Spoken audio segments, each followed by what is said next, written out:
ছাত্ৰছাত্ৰীসকল আজি তোমালোকৰ বাবে ক্লাছ 7ৰ লেসন নম্বৰ অৰ্থাৎ চেপ্টাৰ নম্বৰ 6ৰ নকোৱাৰ পৰিণাম নামৰ পাঠৰ সকলো ধৰণৰ পাঠভিত্তিক প্ৰশ্ন উত্তৰ তোমালোকৰ বাবে লৈ আহিছোঁ। মৰমৰ ছাত্ৰছাত্ৰীসকল ভিডিঅ'টো স্কিপ নকৰাকৈ লাষ্টলৈকে চাই থাকিব। উত্তৰ দিয়াত ক নম্বৰ কুৱেশ্যনটো হৈছে হুন মিলি শৈলহতেই কিয় বকুল ফুল ফুটিছিল। ইয়াৰ উত্তৰ হ'ব হুন মিলি শৈলহতে মালা গাঁঠি ছাৰ বাইদেউৰ সকলক শ্ৰদ্ধা আৰু সম্ভাষণ জনাবলৈ বকুল ফুল ফুটিছিল। খ নম্বৰ কুৱেশ্যনটো হৈছে চোৱাচোন ফুলবোৰ কিমান সতেজ আৰু জীপাল, কথাষাৰ কোনে কাক কৈছিল। ইয়াৰ উত্তৰ হ'ব এই কথাষাৰ মালতীয়ে হুন মিলিক কৈছিল। গ নম্বৰ কুৱেশ্যনটো দিয়া আছে সাংস্কৃতিক অনুষ্ঠানৰ আৰম্ভণিত কোনটো গীত গাইছিল। ইয়াৰ উত্তৰ হ'ব সাংস্কৃতিক অনুষ্ঠানৰ আৰম্ভণিতে শ্ৰী শ্ৰী মাধৱদেৱে ৰচিত তেজেৰে কমলাৱতী নামৰ বৰগীতটো গাইছিল। ঘ নম্বৰ কুৱেশ্যনটো হৈছে নাচি থাকোঁতে কোনে মূৰ্ছা গৈছিল। ইয়াৰ উত্তৰ হ'ব নাচি থাকোঁতে শৈলবালা মূৰ্ছা গৈছিল।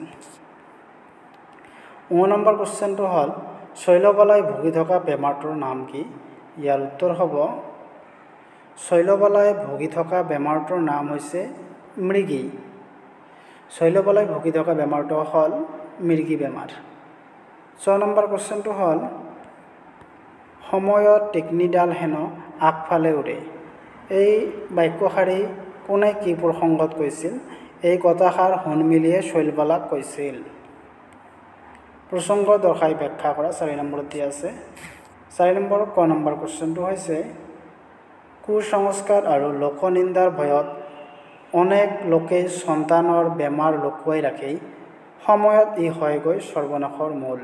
ইয়াৰ উত্তৰ হ'ব মাক বাপেক নিজ সন্তানৰ বেমাৰ হ'লে লুকুৱাই ৰাখে, কাৰণ কোনোবাই ছোৱালীজনীক বেমাৰী বুলি হাঁহিব পাৰে বুলি সংকোচ কৰি বোধ কৰে মাক বাপেকে ছোৱালীজনীৰ উচিত ব্যৱস্থা নলয়।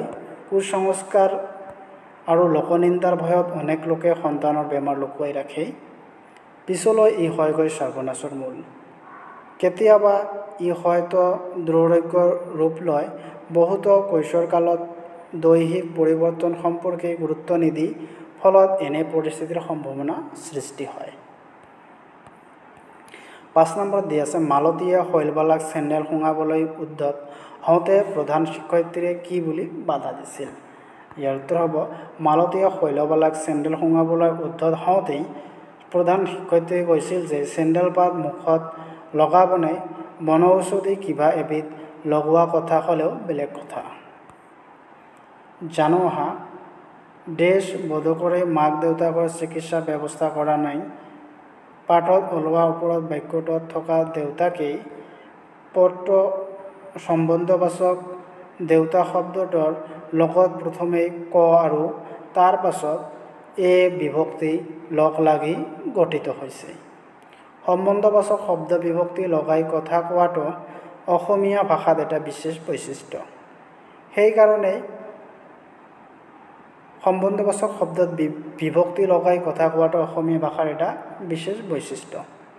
সেইকাৰণে ককা আইতা ভাই ভনী খুৰা খুৰী আদি বিশেষ্য চ যাৰ লগতে সম্বন্ধযুক্ত হয় তাৰ মান অনুসৰি অনাদৰত ৰৰ আদৰত বা ৰা আৰু মান্যৰ্থ ক অক লগ লাগে, তাৰ পাছতে কাৰক বিভক্তি যোগ হয়। উদাহৰণস্বৰূপে দেউতাৰে দেউতা যোগ এ খেতি বাতি কৰিছিল। ইয়াৰ সম্বন্ধবাচকটো এনেদৰে হ'ল দেউতা যোগ এ দেউতাৰে। তাৰপিছত দিয়া আছে তোমাৰ আইতা ৰাই। ইয়াত সম্বন্ধবাচক শব্দটো হৈছে আইতা ৰাই। আইতা যোগ বা যোগ ই বিয়া নাম গাইছে। ঠিক তেনেদৰে তাৰপিছত দিয়া আছে তেওঁলোকৰ ককাকে সাধু কথা কয়। ককাকে হ'ল সম্বন্ধবাচক, ককা যোগ ক যোগ এ ককাকে। তাৰপিছত দি আছে তেখেতৰ খুৰাকে বেহেলা বজায়। খুৰাকে হ'ল সম্বন্ধবাচক এনেকৈ কোৱা হয় খুৰা যোগ ক যোগ এ খুৰাকে। সিহঁতৰ মাকে তাঁত বায় মাক হ'ল সম্বন্ধবাচক, মা যোগ ক যোগ এ মাকে। 7 নম্বৰত দিয়া আছে তলৰ সম্বন্ধবাচক শব্দকেইটা ভাঙি দেখুওৱা। ঠিক যেনেদৰে দিয়া আছে মাৰা, মা যোগ ৰা মাৰা, ভাইয়েৰা ভাই যোগ এ যোগ ৰা ভাইয়েৰা, ভনীয়েৰা ভনী যোগ এ যোগ ৰা ভনীয়েৰা, খুৰীয়েকক খুৰী যোগ এ ক যোগ ক খুৰীয়েকক। 8 নম্বৰত দিয়া আছে বাওঁফালে দিয়া শব্দবোৰৰ লগত সোঁফালে থকা নিৰ্দিষ্টবাচক প্ৰত্যয় মিলোৱা। ইয়াৰ উত্তৰ হ'ব পাণৰ সাথে কি লগ লাগিলে শুদ্ধ হ'ব পাণখিলা। তাৰপিছত ছোৱালীজনী, মহিলা গৰাকী, বহীখন, ল'ৰাটো। এনেদৰে তোমালোকে মিলাই লিখিবা।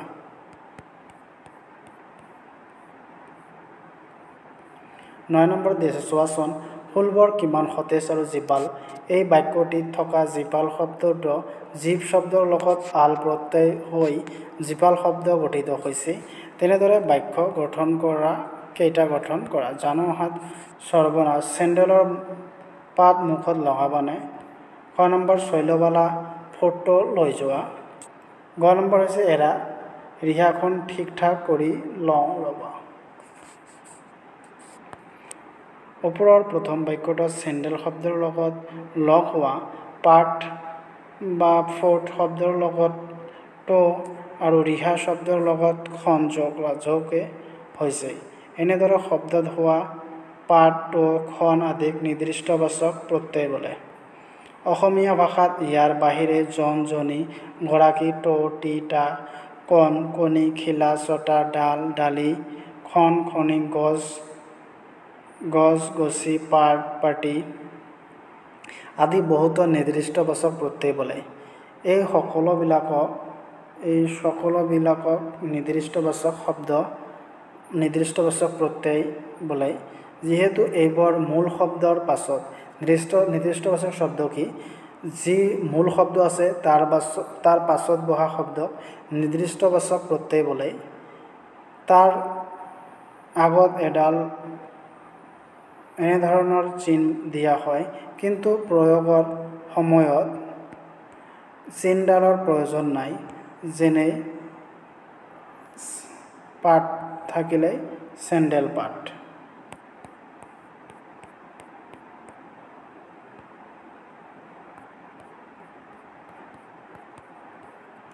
নয় নম্বৰত দিয়া আছে চোৱাচোন ফুলবোৰ কিমান সতেজ আৰু জীপাল। এই বাক্যটিত থকা জীপাল শব্দটোৱে জীপ শব্দটোৰ লগত আল প্ৰত্যয় যোগ হৈ জীপাল শব্দ গঠিত হৈছে। তেনেদৰে তলত শব্দবোৰ গঠন কৰা। ৰস যোগ আল ৰসাল, ভয় যোগ আল ভয়াল, যোগ আল উমাল, খং যোগ আল খঙাল।